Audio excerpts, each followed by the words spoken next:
Hi అండి. అందరూ ఎలా ఉన్నారు? బాగున్నారా? నేనైతే చాలా బాగున్నాను. మీరు కూడా బాగుండాలని మనస్ఫూర్తిగా కోరుకుంటూ ఈరోజు డే వ్లాగ్ అయితే స్టార్ట్ చేస్తున్నామండి.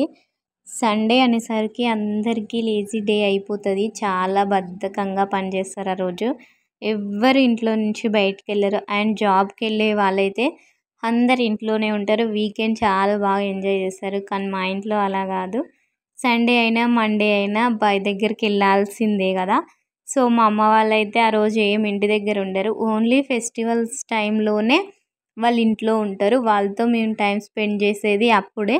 ఒకవేళ ఖచ్చితంగా టైం స్పెండ్ చేయాలి అనుకుంటే బాయ్ దగ్గరికి వెళ్ళాల్సిందే. అప్పుడప్పుడు పోతాను. కానీ చిన్న బాబుని పెట్టుకొని బాయ్ దగ్గరికి అంటే నాకంటే ముందు వాళ్ళే వద్దంటారు అనమాట. అట్లా అనేసి బాయ్ దగ్గర వీడియోస్ కూడా చాలా తగ్గిపోయినాయి. ఆ మధ్య టమాటాలు వేసినప్పుడు చాలా సార్లు పోయినాము, రోజు పోయినాము. ఇప్పుడు ఓన్లీ కూరనే వేస్తుర్రు కదా. టమాటాలు వేసినా వంకాయలు వేసినా కానీ వస్తలేవు, దక్కుతలేవు. పురుగు ఎక్కువ అయిపోయి మొత్తం ఖరాబ్ అయిపోతున్నాయి అన్నమాట. అందుకోసమే ముందైతే ఆ కూరగాయ బుట్టలు వేసే దాంట్లో కూరగాయలు ఏమేమి మంచిగా ఉన్నాయి లేవు అవన్నీ తీసేసుకొని నేనైతే పక్కకు పెట్టేసుకుంటున్నాను. ఇవన్నీ పెట్టేసుకొని వంటకైతే రెడీ చేసేస్తున్నా. నేను ఇక్కడ ఇవన్నీ సెట్ చేసేలోపు మా నందు అటు సైడ్ కర్రీ పొయ్యి మీద వేసేసింది, ఇటు సైడ్ రైస్ పెట్టేసింది అనమాట. మార్నింగ్ తోమిన గిన్నెలు అవన్నీ సర్దేసుకుంటున్నాను. ఉన్నదే చిన్న రూమ్ కదా, ఇంకా అన్నీ అటు ఇటు పెడితే ప్లేస్ సరిపోదు అనమాట. అందుకోసమే సర్ది పెట్టుకుంటా. ఒక్కరోజు సర్దలేదు అనుకోండి అండ్ నెక్స్ట్ డే సదురుదాంలే అనుకుంటే అది అటే పోతుంది. ఇంకా ఒకరోజు పోయి 2 రోజులు పోయి 3 రోజులు నిండిపోతాయి.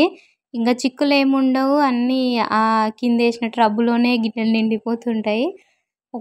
ఎప్పుడు చేసి ఒక్కరోజు రెస్ట్ అలా వదిలేసేసి కథం ఇంకా. అందుకోసమే ఒకరోజు సర్ది ఒకరోజు అలా వదిలేస్తే అన్నీ చాలా అయిపోయాయి అన్నమాట.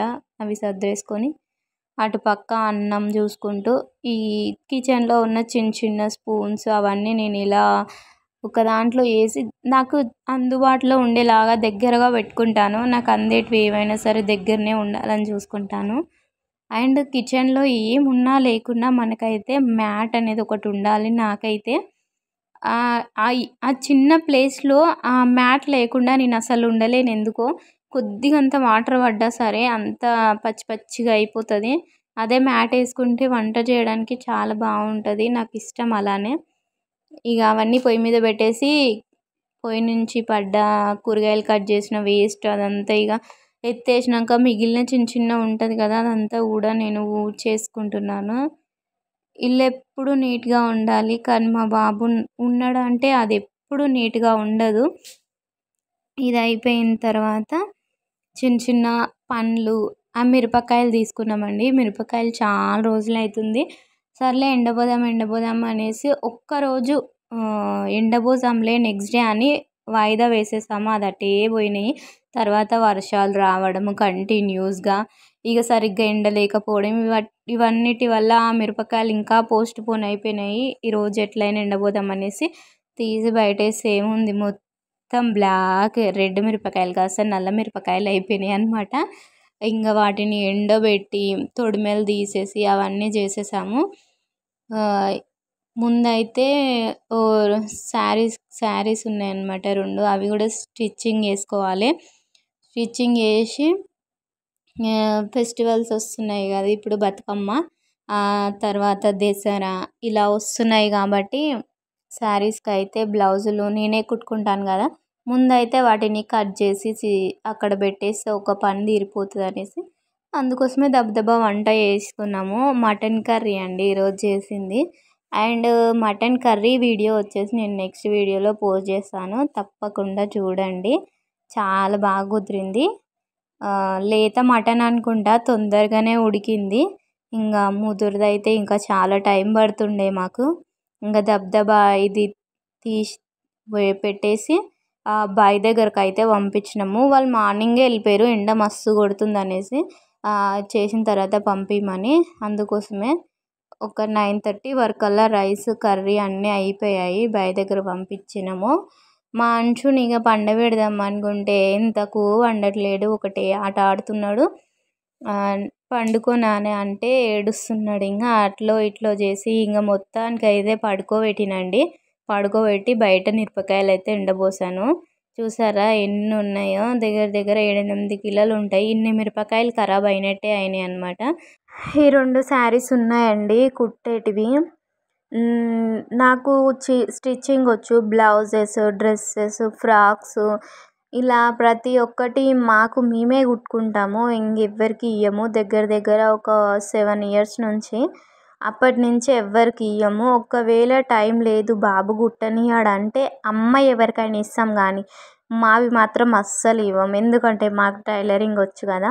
వచ్చిన తర్వాత వేరే వాళ్ళకి ఇస్తే వాళ్ళు ఎంత బాగా కుట్టినా బాగాలేదనే అనిపిస్తుంది.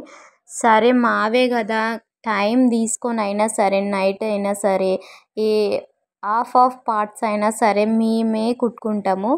అలానే వీటి మీదకి కూడా బ్లౌజ్ అనేది సపరేట్ చేస్తున్నాను. వీటికి కూడా బ్లౌజ్ సపరేట్ చేసేసి నెక్స్ట్ అయితే ఆ మంచం మీద వేసిన శారీది కట్ చేద్దామని అనుకుంటున్నా. ఇదైతే చిన్నగా సింపుల్గా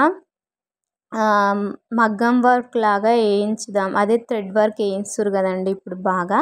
మగ్గం వర్క్ అంత హెవీగా లేకుండా సింపుల్గా వేద్దాం అని అనుకుంటున్నా. నేనైతే ఏ డిజైన్ సెలెక్ట్ చేసుకున్నానో ఆ డిజైన్ అనేది మీకు ఇట్లా రైట్ సైడ్లో ఇమేజ్ అయితే సెండ్ చేస్తాను చూడండి. అది మా పిన్ని కుడుతుంది అన్నమాట. బ్లౌజెస్ అండ్ మగ్గం వర్క్స్, థ్రెడ్ వర్క్స్ ఇవన్నీ వేసిస్తుంది. తన దగ్గరికి వెళ్ళి ఒక్కసారి ఇచ్చేసి రావడమే. ఇంకా కాకపోతే దసరా సీజన్ కదా, అసలు కుట్టదా ఇంకా వర్క్ ఎక్కువ ఉందంటదా ఇంకేం తెలియదు. నేనైతే అక్కకే ఇద్దాం అనుకుంటున్నా. నా మ్యారేజ్ అప్పటి నుంచి కూడా అన్నీ అక్కకే ఇస్తాను. మిరపకాయలు అయితే ఇప్పుడు తొడిమేలు అయితే తీస్తున్నాము. బాబుని అయితే పడుకోబెట్టాం కదా, తను లేచే వరకు తీయాలన్న టార్గెట్ పెట్టుకుందాము. అదైతే కంప్లీట్ అయిపోయిందండి. ఇక మొత్తం అంతా ఊడ్చేసి ఇవన్నీ ఒక దగ్గర పెట్టేశాను. మార్నింగ్ నుంచి వర్క్ కొంచెం ఎక్కువైంది అనేసి కొంచెం రెస్ట్ తీసుకున్నాం అనమాట. రెస్ట్ కూడా చాలా ఇంపార్టెంటే కదా.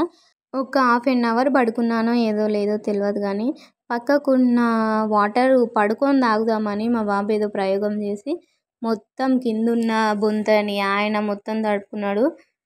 2 దెబ్బలు కూడా తిన్నాడు నా చేతులు అట్లనే. ఇక అలా మేము లేసాము 4:30కే.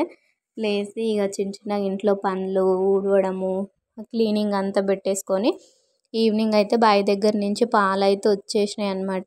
పాలు రాగానే ఫస్ట్ మా అమ్మకి పాలు వేడి పెట్టిస్తాను. అవి అయిపోయిన తర్వాత అటు సైడ్ ఏమో రైస్ పెట్టేశాను, ఇటు సైడ్ ఏమో చాయ్ కూడా అయిపోయింది. మా ముగ్గురికి టీ అనేది తీసుకుపోతున్నాను అనమాట. నెక్స్ట్ అయితే తోటకూర కడతారు కదా బావి దగ్గర, తోటకూర క్లీన్ చేయడం. అమ్మకి బాగా కట్టి కట్టి కాళ్ళు అనేది గుంజుతున్నాయని నేను కొద్దిసేపు అద్దినా. నేను అద్దంగానే మా బాబు ఏమో ఏడుస్తున్నాడు అనేసి వెళ్ళిపోయినా. తోటకూర మెయింటైన్ చేయడం చాలా కష్టం అండి. మార్నింగ్ కట్టడం ఒక ఎత్తు అయితే వీటన్నిటిని మళ్ళీ నైట్ ఇంటికి తెచ్చి క్లీన్ చేసి అద్ది పెట్టడము, మళ్ళీ పోయే టైంకి మళ్ళీ మూట కట్టుకోవడం చాలా రిస్క్తో కూడిన పని. కాకపోతే రేటు ఉన్నప్పుడు ఇందులో వచ్చినంత లాభం ఎందులో ఉండదండి. అలా ఇంకా మా వాళ్ళకి ఇంకా తోటకూర అలవాటు.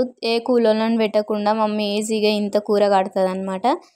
ఇక అందుకోసమే ఏ కూరగాయలు ఎక్కువ పెట్టము, పెట్టినా కానీ ఇంట్లో మట్టుకే పెట్టుకుంటాం అనమాట. ఇదంతా క్లీనింగ్ ఇలా అయిపోయిందండి. అండ్ వంకాయలు కూడా వెళ్ళాయన్నమాట. లాస్ట్లో చూపిస్తాను, కొన్ని వెళ్ళినాయి.